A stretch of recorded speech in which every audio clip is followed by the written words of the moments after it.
let's not think that, okay, we support the Kashmir files. That is not called a plan. Someone, Amit, someone tell Shehzad that. Amit, please speak up. Amit, please speak up. Can I answer? No, Amit, I want Amit also to speak up today. Arnab, Kashmiri. I'm happy to listen to them. The line of jihad is being fed by Kashmiri Pandit as victim. They have gone and said, wow, it was an eye-opener. Kashmir files, every Indian should see what has happened to Kashmiri Pandit. That's all they have done. They have not even gone and acknowledged the genocide. They do not even officially say that what happened in Kashmir was just genocide.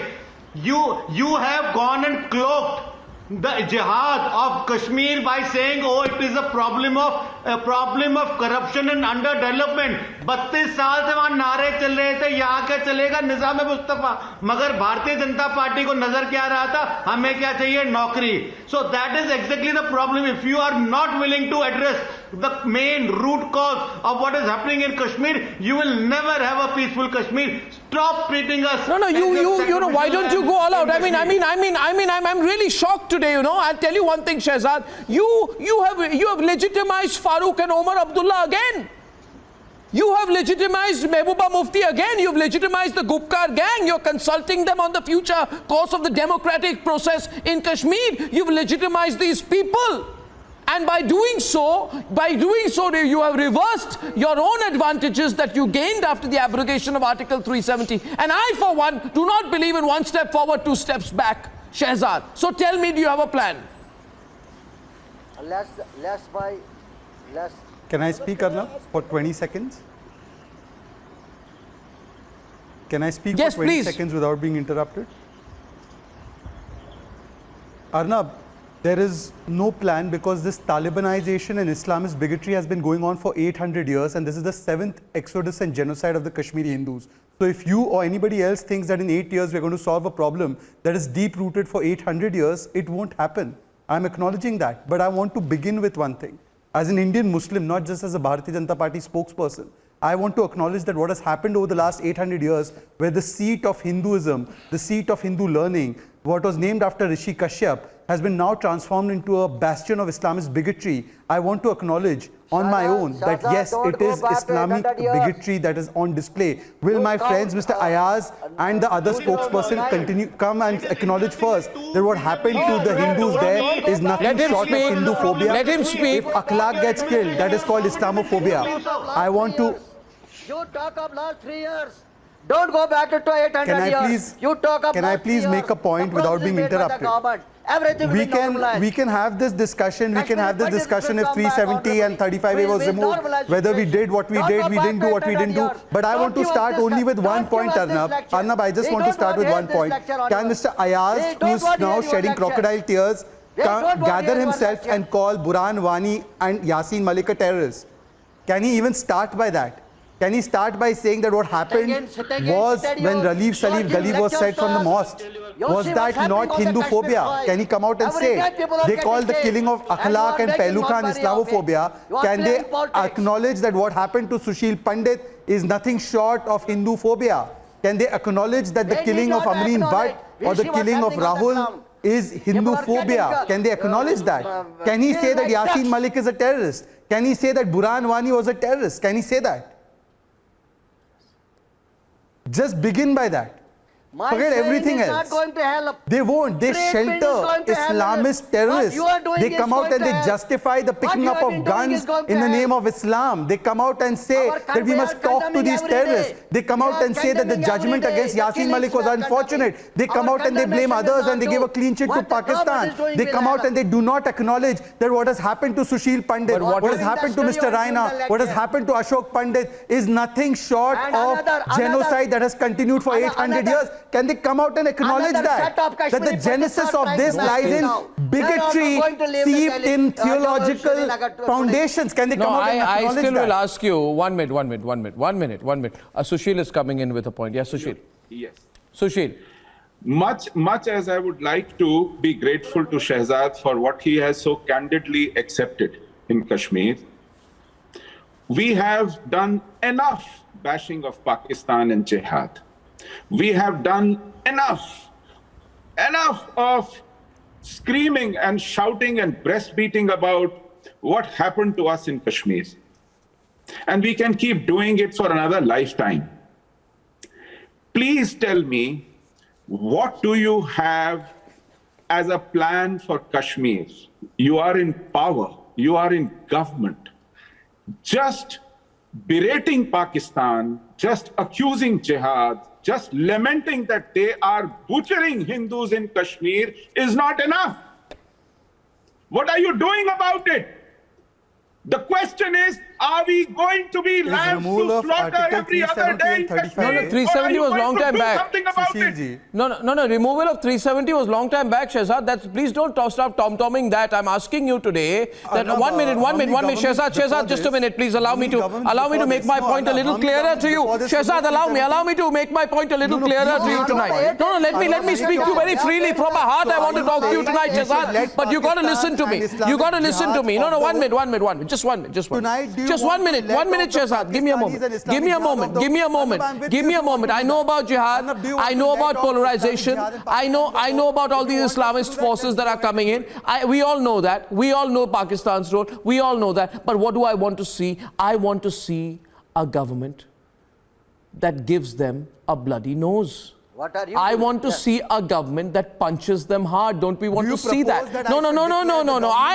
I want 1 minute. I want to see. I want to see, Shehzad. The government's plan at 10 p.m. on your show. No, at 10 p.m. or 12 p.m. or midnight. It's my show. I'll ask you the question. What's your problem? No, you don't want me to ask you the question. You feel you're not answerable to the people of the country, then it's not going to work, okay? You got to listen to me. Now, Shehzad, listen to me. Entire Planwani gang, we did it. 1 minute, please. 1 minute. Let me first request now, if you propose I'm not proposing, I'm asking. You see, the problem is, viewers, this is what happens very often in the course of my program, that spokespersons begin to think, and then they say this, that you expect me.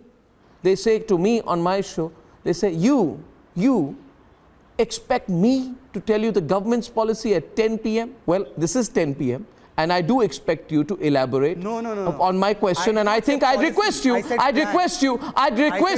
given the fact that there are millions watching the program right now, to not be so contemptuous in your tone, please, and respond to my question. Thank you very much, Shehzad. Thank you, because I have had decades of practice in handling contemptuous spokespersons, and I wouldn't mind dealing with another one. But my question to you is the following. Thank you. My question to you is this. See, nobody likes it when I ask a straight question to them. You don't? You think the Aam Aadmi Admi Party spokesperson liked it in the last debate? They didn't. They'll keep complaining for a long time. Do I care? I couldn't care less. I'll ask the question. The question is this. Listen to me, Shehzad. Listen to me, Shehzad. Listen, I am beyond.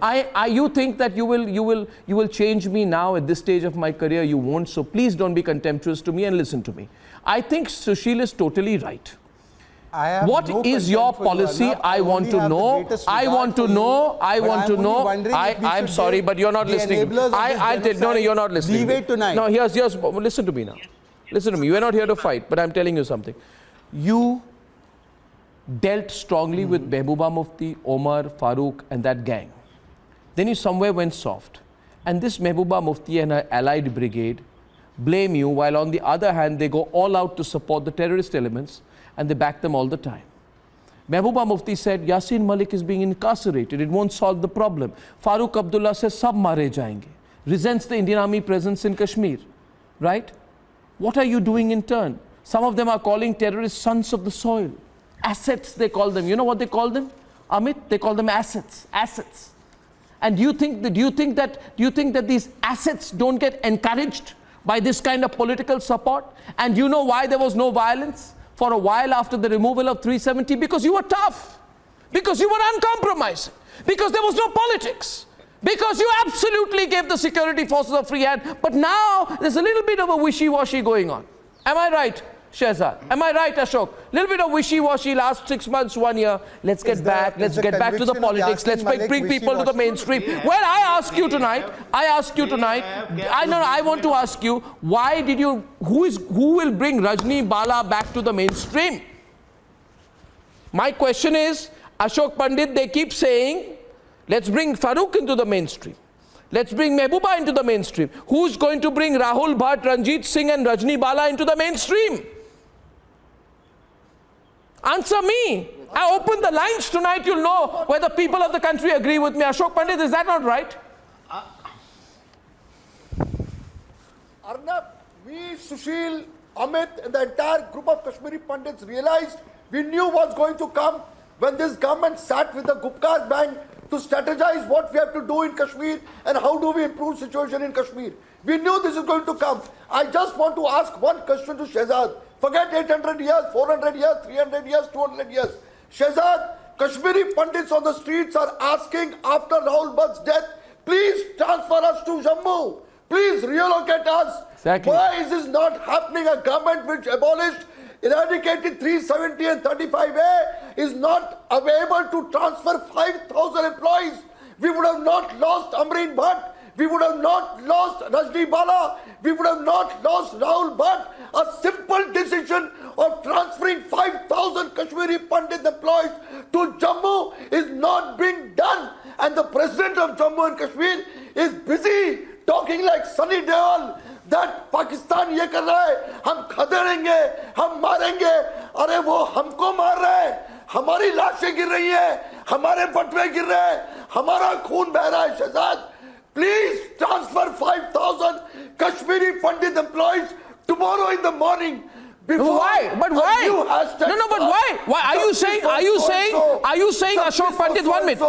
I want to bring in Shehzad Hussain Kargili in this. Shehzad Hussain Kargili paints you or not? And LG, Jammu and Kashmir. Why not to normalize the condolence message, changes the name and tweets. That's all they do. That's all they have done. This lady was posted in one of the most dangerous zones in Kulgam, in entire South Kashmir. Why? When there was an advisory by intelligence that take them out, why was she still posted in one of the most dangerous areas in Kulgam? Gopalpura is a no-no area even for IPS officers, even for politicians. But here, no, you had to post a Kashmiri Pandit to feed the jihadis. What are you doing? Victim. What are you doing, Shehzad? Come on.